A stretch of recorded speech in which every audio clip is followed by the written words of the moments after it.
Então, vamos lá, mais um experimento do projeto de ensino praticando a física. Vamos ver agora o experimento chamado vela que levanta a água. Como está aqui nessa figura, olha só, a vela aqui dentro desse copo vai ser capaz de levantar aqui uma porção de água, né? É quase um truque, né? Vamos ver isso agora no experimento. É um experimento sobre fluidos. Então, vamos só relembrar o que é um fluido. Substância que não tem forma definida, que pode escoar, né? Pode fluir. Aí nós teríamos tanto as substâncias líquidas quanto as substâncias gasosas, podendo ser chamadas de fluidos. Okay? No estudo da mecânica dos fluidos, nós podemos descrever apenas os fluidos em equilíbrio estático. Esse estudo é chamado de hidrostática, né? Ou nós podemos tentar descrever os fluidos em movimento, né? Essa parte da mecânica dos fluidos é chamada de hidrodinâmica. Muito bem. Quando nós descrevemos os fluidos, nós, infelizmente, não podemos fazer uma descrição idêntica à que nós já fazemos para partículas ou corpos rígidos, tá bom? São sistemas que não são tão simples, né? Temos que recorrer a outras quantidades, tá bom? Como são os casos aí da massa e do volume, que são quantidades definidas para a substância inteira, mas nós podemos também usar quantidades médias sobre regiões do fluido, sobre o fluido inteiro, como são aqui os casos da densidade e da pressão. Aí lembra que aqui a densidade é massa por volume, né? Densidade de uma substância. E pressão é força por área. A intensidade da força, né, F, sobre a área A em que essa força atua. Ok? Muito bem. E aí nós sabemos, né, até do nosso dia a dia, que a densidade ela aumenta com a profundidade, né, dentro de um fluido. Quanto mais profundo dentro de um fluido, maior a pressão que a gente observa, né? Por exemplo, aquelas pessoas que fazem mergulhos, né, no mar, quanto mais profundo, né, o mergulhador pode sentir alguns efeitos fisiológicos, né, nos ouvidos, por exemplo. A pressão vai aumentando com a profundidade. Matematicamente, nós podemos encontrar uma relação que dá esse aumento, né? É a relação que está aparecendo aqui. Então, essa relação matemática chamada Teorema de Steve, né? Ela vai relacionar as pressões em dois pontos separados para uma profundidade H. Podemos chamar essas pressões de P0 e de P, como está aqui na figura. O ponto mais acima tem pressão P0, o ponto mais abaixo tem pressão P. Qual é a relação matemática entre eles? Está aqui. A pressão P lá embaixo vai ser igual à pressão P0 lá em cima, mais o produto da densidade do fluido, ρ, vezes a aceleração da gravidade, g, vezes a profundidade, h, né, que existe entre os dois pontos, né, os dois níveis. Tá bom? Muito bem. E aí, nós observamos que para os gases, né, a pressão varia com a temperatura, tá bom? Se a temperatura aumenta, a pressão aumenta, tá bom? Aí você pode associar com a agitação térmica, né? Maior temperatura, maior agitação térmica. E essa agitação térmica vai fazer uma maior força por unidade de área, que é a pressão. E inversamente, né, se você diminuir a temperatura, diminuir a agitação térmica, diminuir a força, né, por unidade de área que está gerando a pressão, tá bom? Muito bem.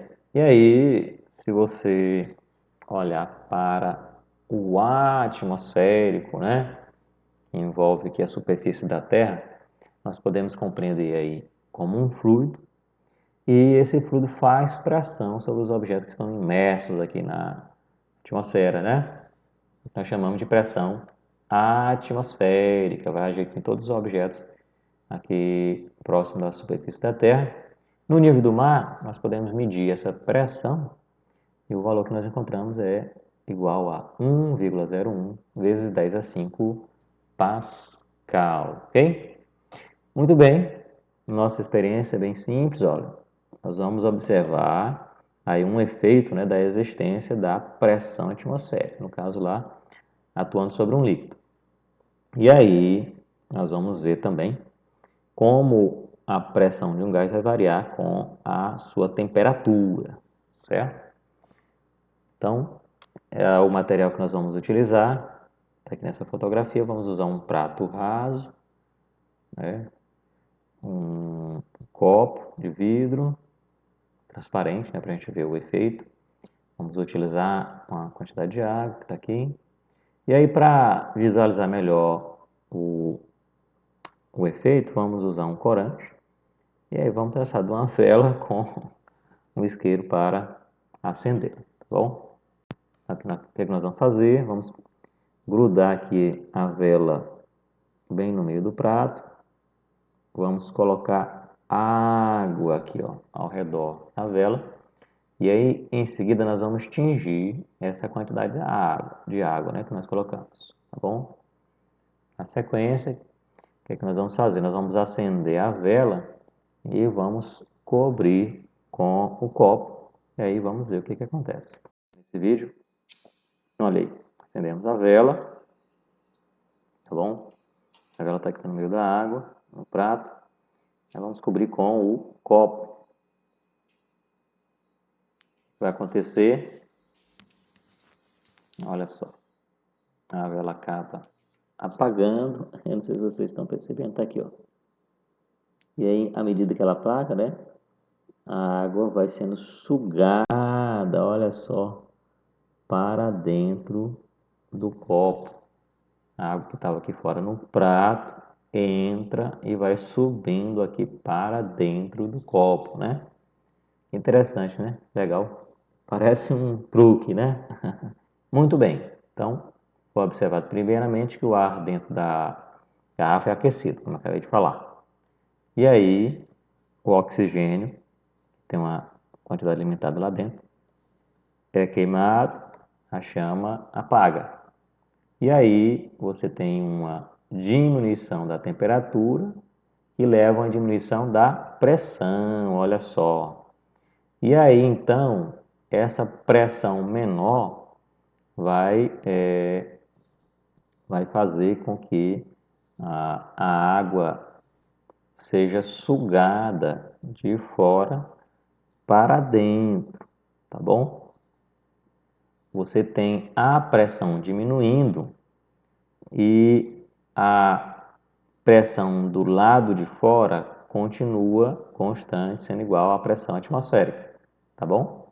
A pressão fora do a pressão fora vai ser sempre a mesma, tá bom? Enquanto que a pressão dentro é que varia, tá? Quando a pressão é a mesma, aí você teria o mesmo nível dentro e fora para a água no prato. Mas olha só, quando a pressão diminui lá dentro, aí você vai ter a água para equilibrar a pressão diferente, né? Ela passa para dentro do copo. A pressão lá dentro diminui e faz a sucção, ok? Muito bem, então bem simples, né? A experiência, a explicação é essa aí. A pressão atmosférica atua do lado de fora, né? Sempre. E é ela quem, digamos assim, empurra o líquido para dentro, tá bom? Ele empurra em qual sentido? A pressão lá dentro diminui, né? E aí a pressão de fora torna-se maior, né? E aí empurra o líquido para dentro, tá? E aí você viu que então a pressão diminuiu, a pressão variou com a temperatura, né? Quando houve o esfriamento. Beleza. Muito bem, tudo isso que a gente viu aqui, a parte de fluidos, né, hidrodinâmica e hidrostática, você pode ver nessas coleções aqui do Young e do Friedman, né, ou do Halliday Resnick, ou ainda uma excelente coleção lá da Beatriz Alvarenga, lá do ensino médio, tá bom? E é isso. Vamos lá, minha gente, praticando a física.